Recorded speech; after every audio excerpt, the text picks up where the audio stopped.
اللہ تعالیٰ کے ہاں شرک کی بخشش ہی نہیں ہے، اس کے سوا اور سب کچھ معاف ہو سکتا ہے جسے وہ معاف کرنا چاہے، اور اس شرک کے خاتمے کے لیے کلمہ طیبہ کو نہ صرف زبانی بلکہ روحانی طور پر اسے قبول کرنا ہے۔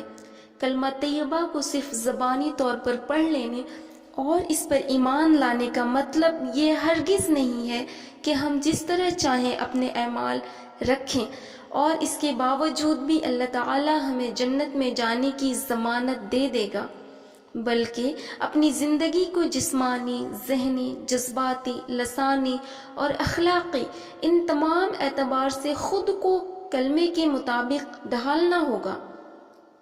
کلمے کا مفہوم یہ ہے کہ اللہ سے سب کچھ ہونے کا یقین اور مخلوق سے کچھ نہ ہونے کا یقین۔ اللہ نے جب بھی باطل کو توڑا، کفر کو مٹایا، وہ اس کلمہ کی محنت کے سبب توڑا۔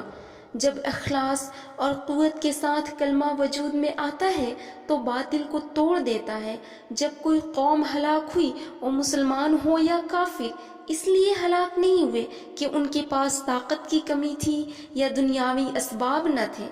یہ اللہ کا دستور ہے اور قیامت تک رہے گا کہ جب ہمارا اعمال اللہ تعالیٰ کے حکم کے خلاف ہوں گے تو اللہ تعالیٰ ہلاک و برباد کر دیں گے۔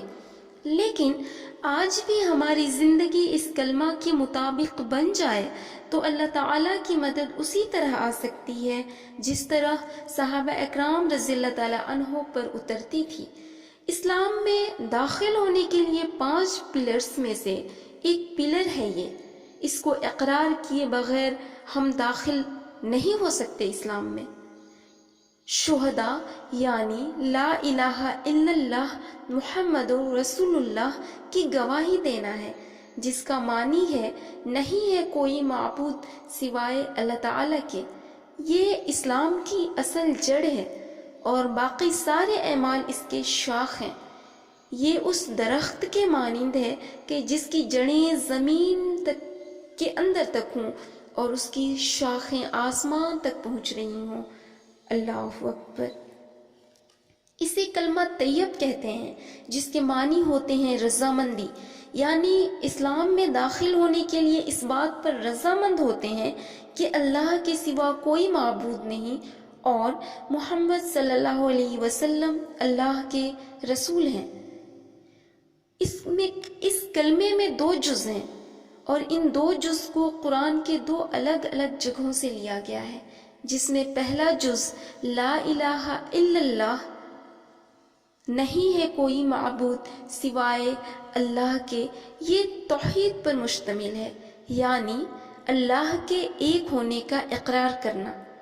یہ قرآن میں سورۃ الصفات میں آیت نمبر 35 میں موجود ہے اور سورۃ محمد میں آیت نمبر 19 میں بھی موجود ہے۔ اور اس کا دوسرا جز محمد رسول اللہ، یہ رسالت پر مشتمل ہے، یعنی اس بات کا اقرار کرنا کہ محمد صلی اللہ علیہ وسلم اللہ کے رسول ہیں۔ یہ سورۃ الفتح میں آیت نمبر 29 میں موجود ہے۔ اسے کلمہ مقدسہ بھی کہتے ہیں جس کے معنی ہے پاک کرنا۔ اسے عقیدے کے ساتھ اقرار کرنے کے بعد اللہ تعالیٰ کافر سے مسلمان بنا دیتا ہے، عذاب ہٹا کر اپنی رحمت بھیجتا ہے، جہنم سے جنت میں بھیجتا ہے۔ الحمدللہ۔ اور یہ اتنی اہم چیز ہے کہ اللہ تعالیٰ نے آدم علیہ السلام کو جب بنایا اور انسانوں کو دنیا میں بھیجنا چاہا تو اس وقت انسانوں کو جو پہلی تعلیم دی گئی وہ تعلیم بھی یہی تھی، لا الہ الا اللہ۔ ہم کہیں گے کہ یہ تعلیم کب ملی ہم کو، کیونکہ ہمیں یاد نہیں ہے کہ ہم نے کب اللہ تعالیٰ کے سامنے اسے قبول کیا ہے۔ آئیے ہم اس واقعے پر تفصیل سے بات کریں۔ اس واقعے کو عہد الست کے نام سے جانتے ہیں۔ یہ ایک وعدہ تھا اللہ سے جو ہم سے اللہ نے اپنی ایک ذات ہونے کا اقرار کروایا تھا، اور ہم سب نے یعنی آدم علیہ السلام سے لے کر آخرت تک پیدا ہونے والے ہر ایک بچے نے وعدہ کیا تھا اللہ سے کہ نہیں ہے کوئی معبود سوائے اللہ کے۔ سورۃ الاعراف میں آیت نمبر 172 میں اللہ تعالیٰ فرماتے ہیں کہ جب لیا آپ کے رب نے بنی آدم سے، ان کی پشتوں سے، ان کی اولاد کو، اور گواہ بنایا ان کو ان کے نفسوں پر، اور فرمایا کیا نہیں ہوں میں رب تمہارا؟ تو انہوں نے کہا کیوں نہیں؟ گواہی دی ہم نے تاکہ تم نہ کہو قیامت کے دن کہ ہم اس سے غافل تھے۔ گویا کلمہ توحید کی اہمیت تو یہ ہے کہ ہم سب سے گواہی لے لی گئی ہے اور ہم سب اس وقت روح کی شکل میں تھے۔ اس کے متعلق مسند احمد کی حدیث میں آتا ہے کہ آدم علیہ السلام کی پیٹھ پر ہاتھ پھیری گئی تو قیامت تک پیدا ہونے والی ساری روحیں نکل کر آ گئی اور ان سے پوچھا گیا کیا میں تمہارا رب نہیں ہوں؟ سب نے کہا ہاں آپ ہمارے رب ہیں۔ اور پھر اللہ نے کہا کہ میں ساتوں آسمان، ساتوں زمین اور تمہارے باپ آدم علیہ السلام کو تم پر گواہ بناتا ہوں کہ تم سب میری ربوبیت یعنی ایک اللہ ہونے کا اقرار کر لیا ہے۔ ایسا نہ ہو کہ تم کہنے لگو ہمیں خبر ہی نہ تھی۔ میں اس قول کو یاد دلانے کے لیے تمہارے پاس انبیاء اور رسول بھیجوں گا اور کتابیں بھی بھیجوں گا، یہ پیغام وقتاً فوقتاً ریپیٹ ہوتا رہے۔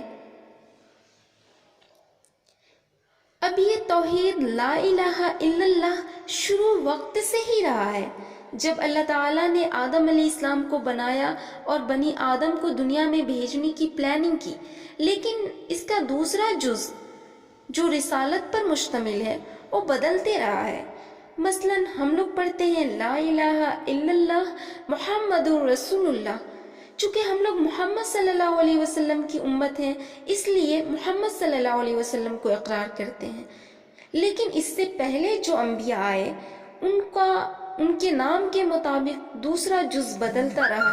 مثلا لا الہ الا اللہ آدم رسول اللہ، لا الہ الا اللہ نوح رسول اللہ، لا الہ الا اللہ ہود رسول اللہ۔